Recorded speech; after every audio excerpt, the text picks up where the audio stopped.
Sevgili izleyiciler hoş geldiniz. Bu hafta Avrupa'da K12 eğitiminin 17. bölümüyle karşınızdayız. Bu bölümde misafirimiz sevgili Louise CORSELLI.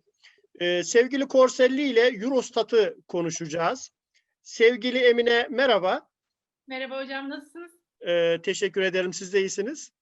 Çok teşekkür ederim. Bu hafta yine değerli bir konuğumuzla değerli bir konuyu konuşacağız. Acaba derslerimizde istatistik verileri nasıl kullanabiliriz'i işleyeceğiz.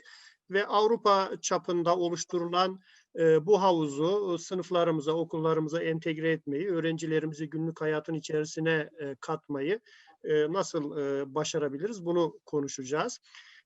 Bu konuda Eurostat'ın yani Avrupa İstatistik Kurumu'nun görevlilerinden Louise CORSELLI ile birlikteyiz bugün. Dear Louise, welcome. Thank you very much. How are you?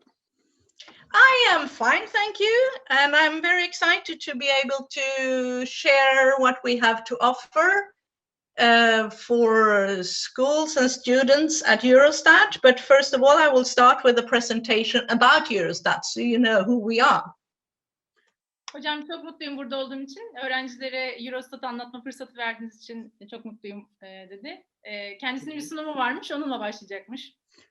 Tamam, biz genel anlamda Eurostat'ın ne olduğunu, eğitim içeriklerinin neler olduğunu, bu içeriklere hangi adresten, web adresinden ulaşılabileceğini soracağız. Kendisi de bu konuyla ilgili bizi bilgilendirecek.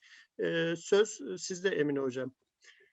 Yes, welcome again. You can share your screen and begin the presentation. Thank you. My name is Louise CORSELLI-NORDBLAD. I work in Eurostat. I work with statistics and statistical literacy and explain statistics to get this closer to not only students, but also to all people out there who want to know more about statistics.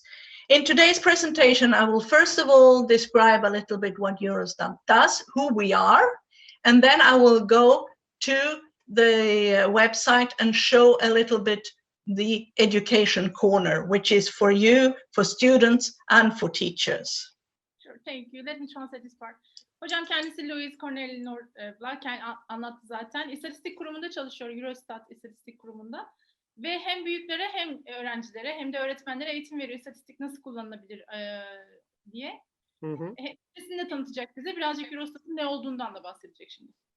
Yes, ma'am. Dinliyoruz. So let's go on. Who are we? We provide high quality statistics for Europe.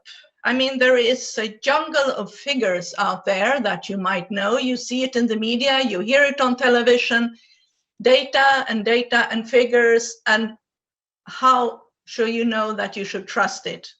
And that is why we have this blue fish here in the middle of all the other fish. That is official statistics from Eurostat. That is data and statistics that you can trust and that you can use. I see. Neyle çalışıyoruz? Şöyle çalışıyoruz diyor. Biz yüksek kalite istatistik veriyoruz. Yani bu bilgileri paylaşıyoruz herkese. Bunu önce biz araştırıyoruz ve bunu sunuyoruz. Çünkü çok fazla kirli bilgi var. Çok fazla kirli istatistik var. Biz doğru olanı, yani o kadar balığın içinde o mavi balık olmaya çalışıyoruz ve iyi ve kaliteli istatistiği vermeye çalışıyoruz. Yes, ma'am. So, Eurostat is a part of the European Commission, is a so-called Director General, and we have a commissioner, which is Mr. Gentiloni. And the official name is the Statistical Office of the European Union.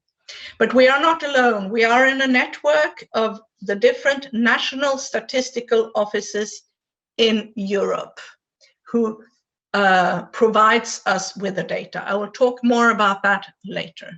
Okay, let me translate this part. Hocam aslında Avrupa Komisyonu'nun bir parçası olarak çalışıyorlar.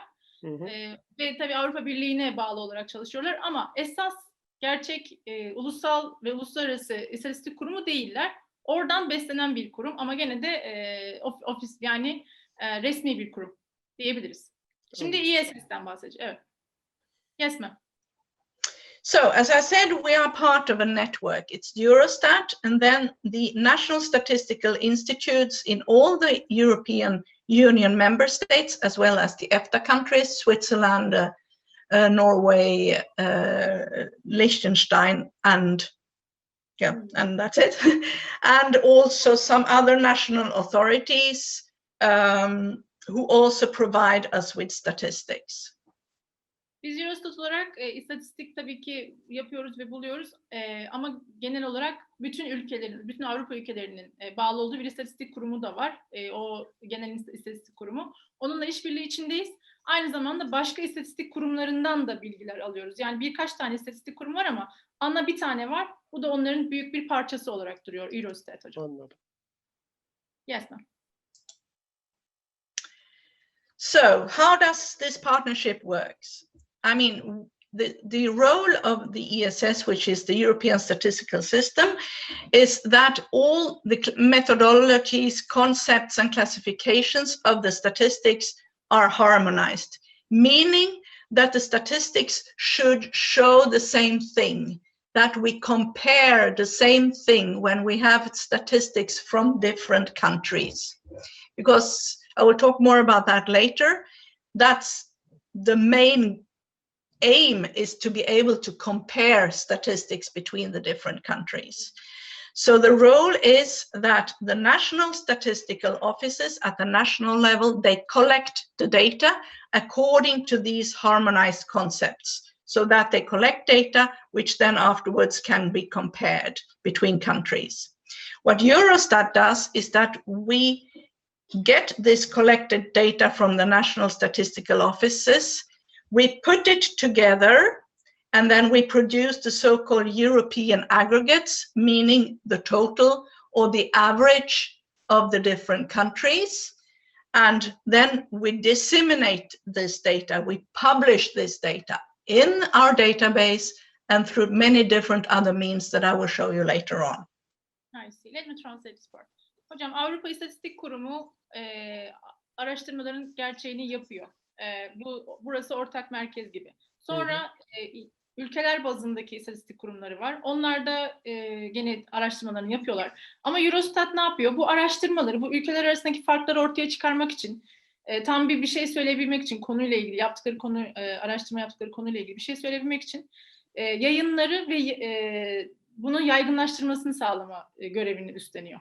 Yani bunları alıyor, bu bilgileri harman ediyor ve bunların yayılmasını sağlıyor. Ama tabii gelen bilgiler hep ülkelerin kendi istatistik kurumlarından ya da Avrupa İstatistik Kurumu'ndan geliyor. Anladım. Yes, ma'am.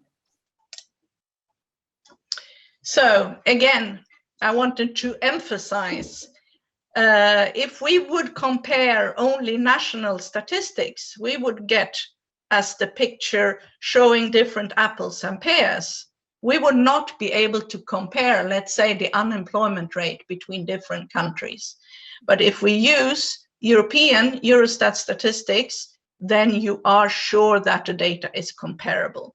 So this is quite well shown by these two pictures that you can see here. I see. Burada istatistiğin önemini aslında görüyoruz gene. İstatistik, yani bunu istatistiğe vurmak neden önemli?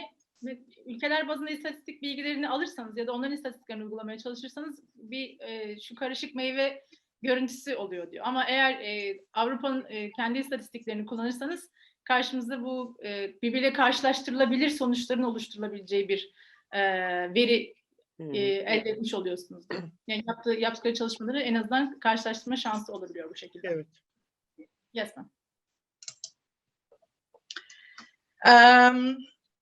That is one thing. Another thing which is very important to know is that we act and work according to a set principle of practices that is called the European Statistics Code of Practice, how we should act. And there are 15 principles who are followed by all the statistical office, the national ones, and by Eurostat in order to get the data really official and reliable. And yes. I will show more about it. Belli prensipleri oluşturmuşlar hocam. Yani istatistik oluştururken, istatistik bakarken 15 tane ana prensip üzerinden gidiyorlar. Ve gelen her bilgiyi de bu 15 prensip üzerinden değerlendiriyorlarmış. Bu kodları birazcık açacak. Yani bu prensipler nelerdir onlardan bahsedecek. Yes, yani şey olarak Emine hocam espri olarak söyleyelim de hani biz genelde Facebook ve Twitter'dan veri sağlıyoruz. Bizim verilerimiz güvenli mi acaba bir sorabilir miyiz?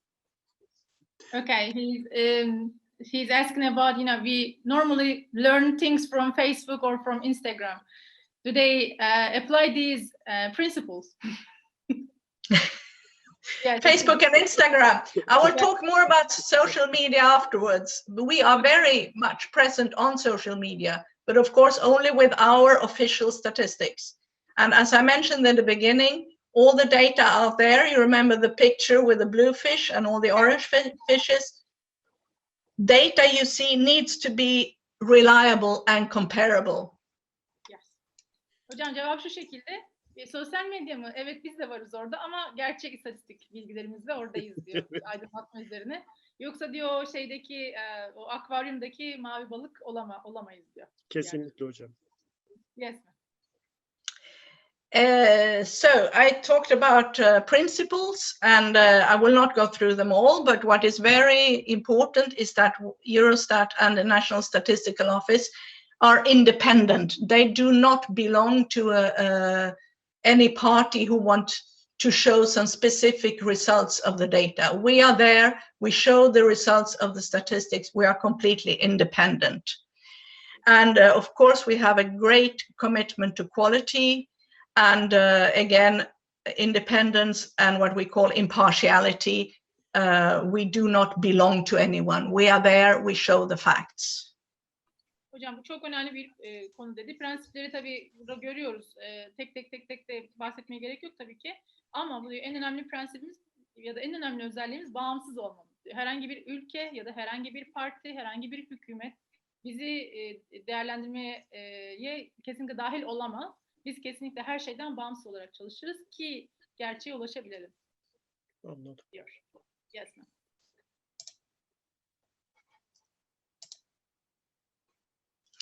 So, what is the geographical coverage of Eurostat data? We will now go a little bit more into the statistics themselves. So we have data for the EU member states, we have data for the EFTA countries, as I said before, and for the candidate countries. The candidate countries are those who are in the process to enter the European Union. And then we have the aggregates, as I said, the average for the EU or the total for the EU. And we have a wide range of topics that I will come to in the next slide. Okay. Peki nereden istatistik elde ediyoruz? Hangi ülkelerden alıyoruz diyor. Kesinlikle Avrupa ülkeleri yani üye ülkelerden alıyorlar ve bunun çevresini de alıyorlar. Yani üye olmasa da. EFTA ülkeleriyle çalışıyorlar. Bir de üye ülkelerle. Üye olmaya aday ülkelerle çalışıyorlar. Yes. So, we have a lot of statistics, and I could talk for days about all the statistics we have, but I will spare you that. It's up to you to see what we have. But we have statistics divided into 9 different themes, from economy and finance, population, including demography.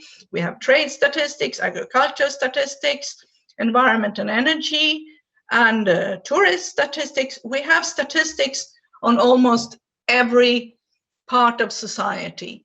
We also have, as I mentioned before, we have statistics for the member states, but we also have statistics for regions. That is also important to know. Okay. Hocam istatistik temaları neler? Yani nelere bakıyorlar? Kesinlikle genel demografik durumlara bakıyorlar, ekonomiye bakıyorlar, ticarete bakıyorlar, nüfus bakıyorlar, uluslararası ticaret, tarım ya da balıkçılık, endüstri gene bununla alakalı, turizme de bakıyorlar, bilim alanındaki gelişmelere de bakıyorlar, teknoloji ve çevre. Ya hemen hemen her şey aslında istatistik konusu olmuş onlarda. Anladım. Yes, ma'am.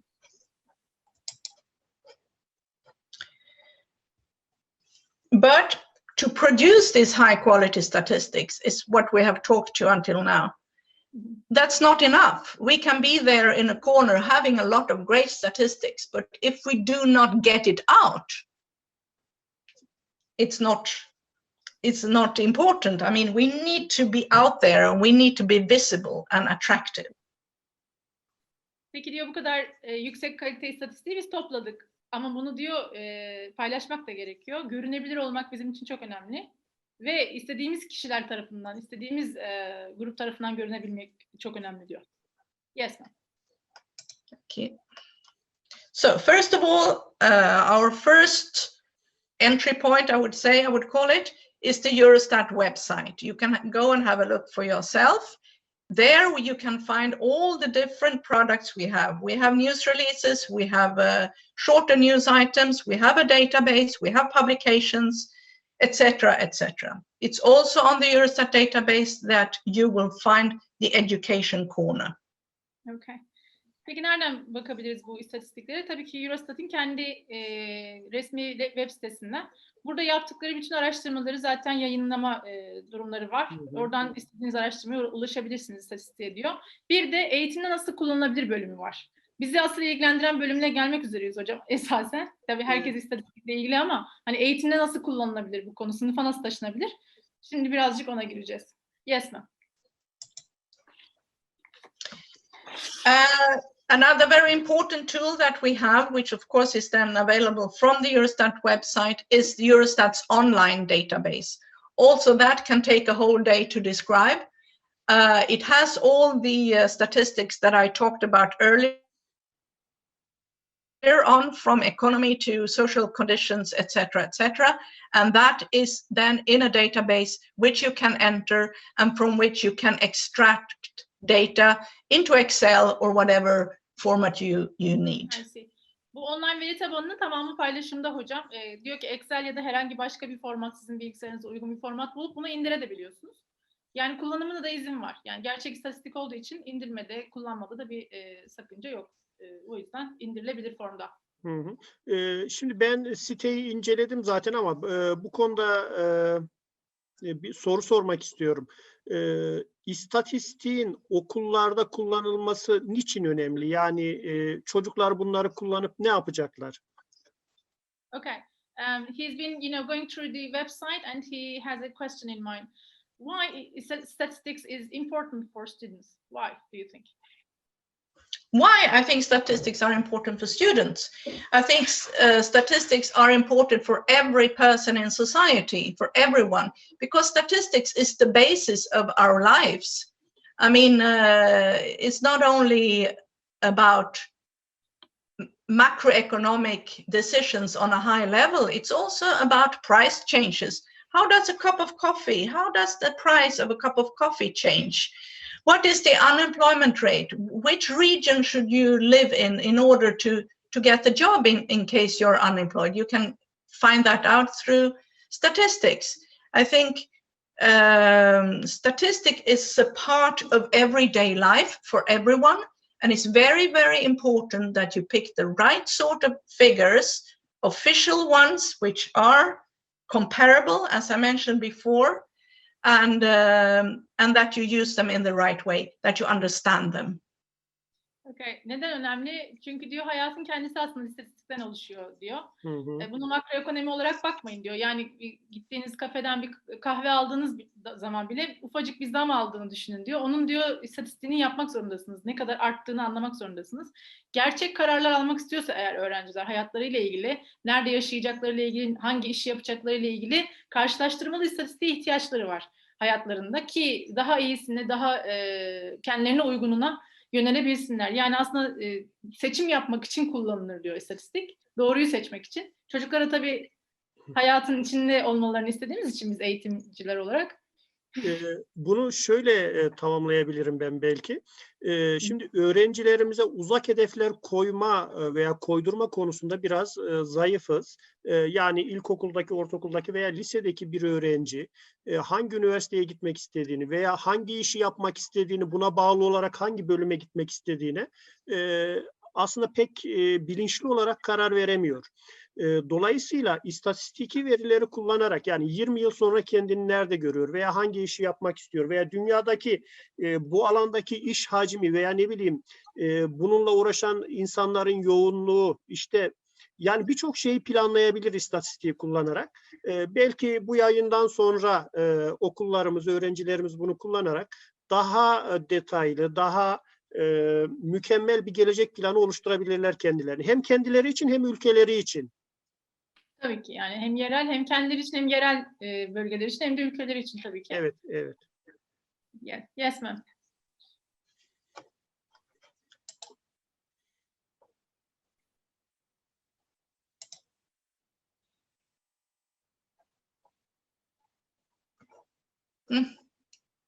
Sorry, No problem. there was a link there. Ah, okay. Here you will need to cut.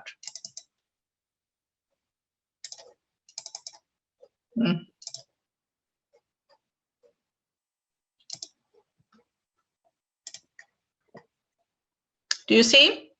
Yes. Good. So, sorry about that.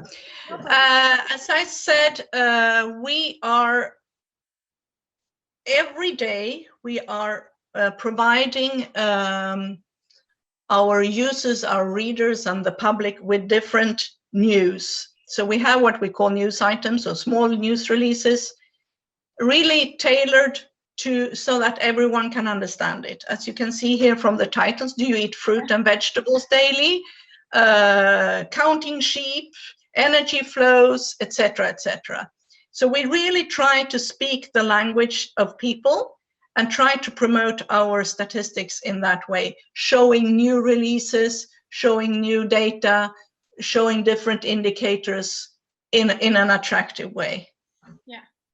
Hocam yeni olan neler var bölümüne geldik. What's New bölümü. Burada yani yeni çıkardıkları istatistiklerle ilgili herkesin anlayacağı şekilde basite indirgeyerek bu istatistiklerin paylaşılması durumu varmış.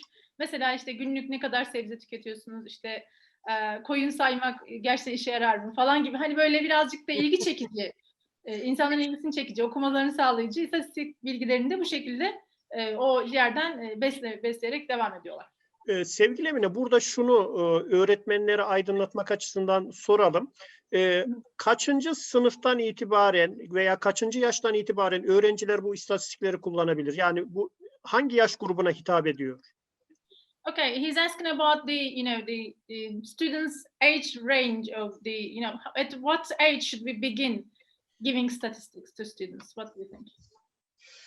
It's a difficult question. It depends on how you do it. How you can start at a very early age and do it very simply, and introduce it in a natural way, and then go on in high school. So I don't think there is really an age limit where you should start. It is all about integrating things. Yes. They're already daily lives, they say. Hocam aslında yes. Yaş çok önemli değil diyor. Yani çok küçük yaşlara da verebilirsiniz ama nasıl verdiğiniz önemlidir diyor. Ya basit şekilde onların hayatına ya da işte aktivitelerine ufak ufak katarak evin içinde ya da okulda fark etmez. Her yaşta verilebilir ama daha belki işte yüksek sınıflarda daha ayrıntılı olarak verilebilir diyor. Evet, kesinlikle. Yani herhangi bir yaş grubu söz konusu değil istatistik eğitiminde. Yes ma'am. And what I mentioned briefly before, we have Statistics Explained, which is a website of its own, of course, closely linked to the Eurostat website, where we have around 900 articles dealing with statistics. It's like a newspaper where you can read articles about different indicators and a little bit see what they are showing. And within Statistics Explained, we also have a part which is called Statistics for Beginners that I will talk about more later on. Okay. Açıklamalı istatistik bölümü varmış hocam gene sitede. Burada her şeyi bulmak mümkün. Yeni yayınlanan makaleleri görmek mümkün. Yeni yayınlanan istatistikleri görmek mümkün. Bu ne sağlıyor diyor. Bir de burada yeni başlayanlar için istatistik bölümü varmış. Yani aslında istatistik nedir eğitimini verdikleri bir bölüm. Burası az çok. İstatistikle ilgilenen herkesin bir şeyler bulabileceği bir yer. Şimdi yeni başlayanlar için istatistik bölümünden bahsedecek birazcık. Yani bizim öğrencilere belki uygulayabileceğimiz şeyler. Yes ma'am. And we don't only have Statistics Explained, we also have different publications which are interactive, meaning they they have short texts describing a specific topic. Here you can see energy, you can see economy, different statistics showing the difference of the situation of women and men. Then there are short, quite easy to read texts with interactive visualizations where you can play around with the data. So I really invite you to go to the website and explore these publications. I see. Aynı zamanda dijitallerini de geliştirmişler hocam. Yani burada mesela etkileşimli uygulamalar da varmış. Bu istatistik bilgisine ulaşabilecekleri. Gene etkileşimli video uygulamaları da var. Görseller de var. Buradan kendi ilgilendiğiniz konuyla ilgili daha böyle daha renkli, daha böyle ilgi çekici kaynaklara ulaşmak, dijital kaynaklara ulaşmak da mümkün. Yes. Bu da onların biraz modern yüzü olmuş bu Evet. anlamda. Yes ma'am. We also have infographics. I mean, in the news we saw a couple of slides ago, in each of these news we have different pictures, I mean static pictures, which illustrate the data. And this is what we call a fact sheet. This is a bit larger, but this is also something we have where we try to tell a story through pictures and figures. İnfografiklerini de hazırlamışlar hocam. Biliyorsunuz istatistik birazcık hani hem anlaması zor, hani böyle tek tek Evet. sayı olarak bakmak zor, ama infografikler, bu şekildeki görseller bu konuyu daha iyi verebiliyor. İlgi çekici halde verebildiği için infografikleri bu şekilde hazırlamışlar. Yes ma'am. Gayet güzel. We are very present on social media. I do not deal with it myself. We have social media officers who deal with this. But I can tell you that we are on Twitter since 2011, on Facebook since 2017, and Instagram since last year. And we reach out to a very wide audience, and we have direct interaction with our audience, and of course then immediate feedback. So like dialogues. I see. Hocam sosyal medyadalar aynı zamanda. Twitter'da 2011'den beri, Facebook'ta 2017'den beri bulunuyorlar. Instagram'da da Mayıs 2020'den beri aktif olarak çok kullanıcıya hitap ettiklerini söylüyor. Yes ma'am. So on Twitter, just very briefly, we have 150,000 followers because we have been there for quite a while. It's almost 10 years now. I remember when we had our first follower, we were very happy at the time. So that's Twitter. Evet, Twitter'da 150.000 varmış şu an takipçi, ama ilk takipçimizi de hatırlıyorum diye 2011'de çok sevinmiştik bizi takip ettiğinde diye. Tabii 10 yıldır Twitter'da olduğu için 150.000 gayet iyi bir sayı. Yes ma'am. Okay.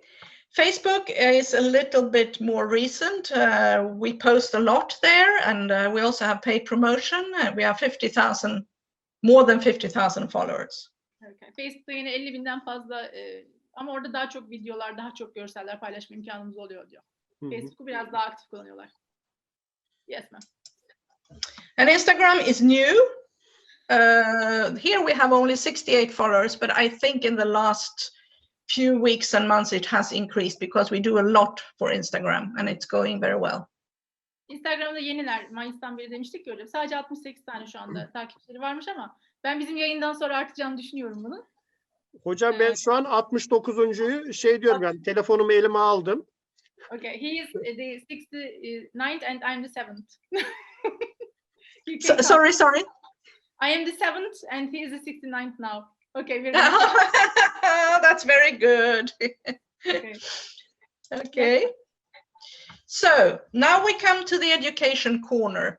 I wanted to show you live, but I think it's better that I talk about it showing this screen. In the education corner on the Eurostat website, we have different things for you as students and teachers. Now recently we have loaded 4, 5 even videos. One is for teachers, showing the different tools we have, a little bit what I have said now, but more in detail. And then we have 4 different videos aimed at students, showing different themes. One is on energy, one is on inflation, prices, and one is on the labor market, and the last one is on sustainable development goals. These videos are accompanied by exercises that you can use in your classroom. They are situated just below the videos.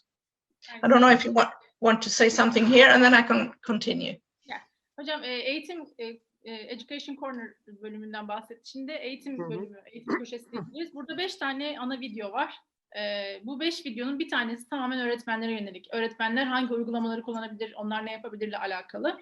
4 videoda öğrencilere yönelik. Ama bu 5 videoda hepsi alıştırmalar, egzersizler, bu konuda işte ufak proje fikirleri gibi devam ediyor. Ve ne konular şunlar? Enflasyon, enerji, yenilenebilir enerji ve sürdürülebilirlik ile alakalı.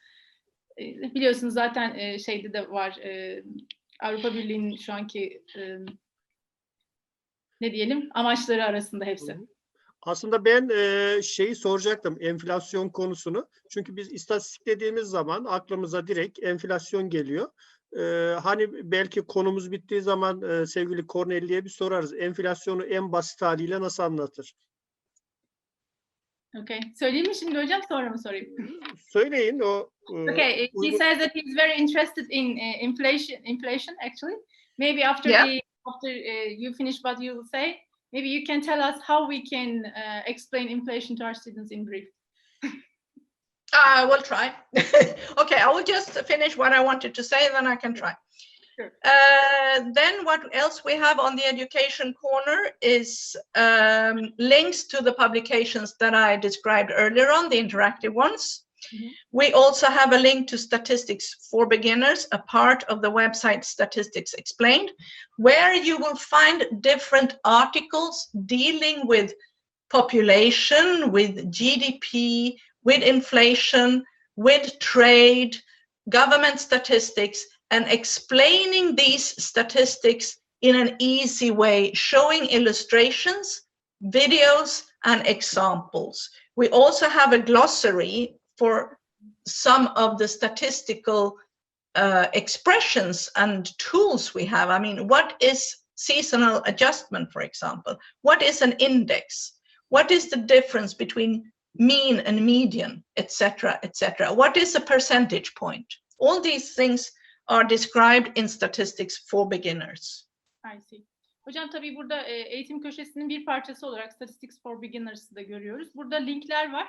Linkler direkt sizi konuyla ilgili makalelere ulaştırabilirler. Bir de bu linkler diyor ne olduğunu açıklar diyor. Mesela işte enflasyon nedir, şu nedir, hani o makalelerde geçen bütün konularla ilgili ekonomi nedir, tarım, işte tarımdaki istatistik nedir diye. Ve bu çok basit bir şekilde anlatır. Herkesin anlayacağı şekilde anlatılmış. Görsellerle destekleyerek anlatılmış bunu. Ve bir de sözlük bölümü var. Gene buraya bağlı olan. İşte index de diyoruz, glossary de diyoruz biz ona. Yani işte şu ne demektir, bu ne demek, medium ne demektir. Hani istatistik terimlerinin tam açıklamalarını birebir görebileceğiniz bir istatistik sözlüğü de kendileri oraya koymuşlar. Okay. Yes, ma'am. Yes, and then we have many more things in the education corner. What I should also mention that one part has games. These games have been, one has been developed by Eurostat, but the others have been developed by different statistical institutes in Europe. And the English version of these games are linked here to the education corner, so you can have a look at that as well as some other tools to increase statistical literacy. But what I have just mentioned, the videos, the exercises, and Statistics for Beginners, as well as the interactive publications, are for me the best tools to use in the classroom. I see. Peki daha yani bunlarla bitmiyor tabii. Oyunlar varmış hocam. Bir tanesi Eurostat'ın kendi bulduğu bir oyun. Bunun dışında diğer istatistik şirketlerinin de yüklediği oyunlar varmış. İstatistiğin anlaşılmasını sağlanması için yapılmış oyunlar. Araçlar var. Gene uygulamalar var. Bu uygulamalardan gene öğretim yapılıyor. Videolar var. Dediği gibi, daha önce de bahsettiği gibi egzersizler var bu videoların sonrasında. Yani ne kadar çok etkileşim o kadar iyi öğrenir evet, diye düşünmüşler ve koyabilecekleri her şeyi basit bir şekilde oraya koymaya çalışmışlar. Yes, ma'am. Yeah, so this is the end of my presentation. You had a question about inflation. Yeah. Yes. Hocam, So it's very sorry. Sunum bitti aslında ama enflasyon konusundaki sorunuza şimdi cevap vermeye çalışacağım. Yes, inflation is quite difficult to measure, and it's also quite difficult to explain just like that.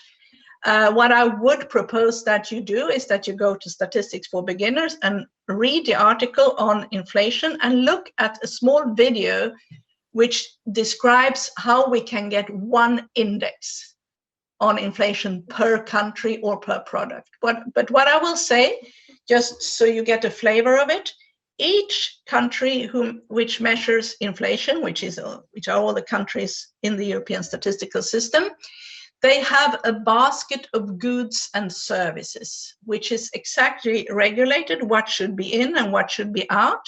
And each of these goods and services are weighted according to their importance, so to say. These goods and services are regularly monitored by price collectors who go out on the market to see how the prices are changing. And this is done even on a monthly level. So this is how we can see, and then there is a whole calculation behind how all these products in the basket are gathered together according to their weighting. And in the end, we get one figure per country out, an index or a growth rate through this calculation. And by aggregating all this, we even get one figure for the whole of the EU. Okay, let me translate this part into Turkish.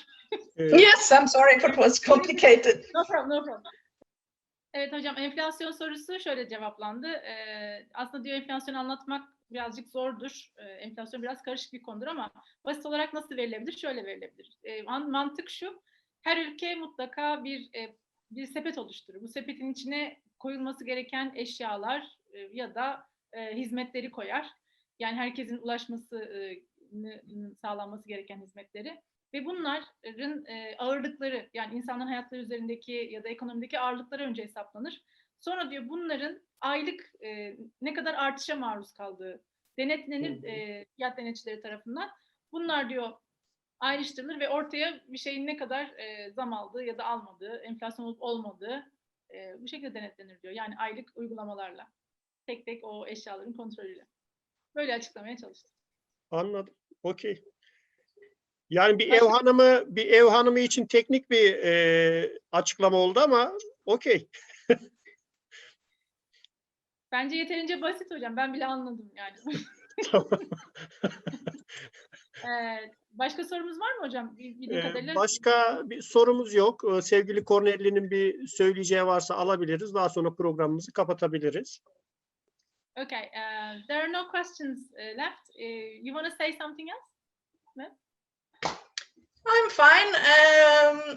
What I would like to say is that in case you have questions, we have a service, a support service on our website. You can choose the language of your choice and ask any questions you might have, and you will get answers very quickly. Okay. So that is the service we have on our website in case. And if you need something, you can always contact me and I can guide you to the right person. Thank you. Hocam herhangi bir sorunuz varsa ya da izleyicilerimizin bir sorusu olursa web sitesindeki e-mail bölümünden, bize ulaşım bölümünden mutlaka yazsınlar. Anında cevap alırlar diyor. Yani hemen söyleyebiliriz ne olduğunu cevabın. Ve diyor benimle kontak da kurabilirsiniz. Aklınıza takılan bir şey olursa Eurostat ile ilgili elimden geleni yaparım. Yapamazsam da yapabilecek birini mutlaka yönlendiririm diyor. Yardımseverlikleri için programımıza konuk oldukları için ben çok teşekkür ederim. İnşallah ilerleyen zamanlarda tekrar bir işbirliğine gidebiliriz. Okay, he is very grateful that you're here. Thanks for your time. Thanks for your precious time, and also thanks for your. And thank you very much for your interest in Eurostat statistics. And we will be in touch. Yes, we hope so. Okay. Take good care. You too, both of you. Take good care. Bye bye. Bye. Thanks a lot. Bye. Sevgili izleyiciler, bir Avrupa'da K12 eğitiminin daha sonuna geldik. Bu bölümde Avrupa İstatistik Kurumu'nu ele almaya çalıştık. İstatistiğin derslere nasıl uygulanabileceğini ele almaya çalıştık. Bizden bu haftalık bu kadar. Başka bir bölümde görüşmek üzere. Hoşça kalın. Hoşça kalın.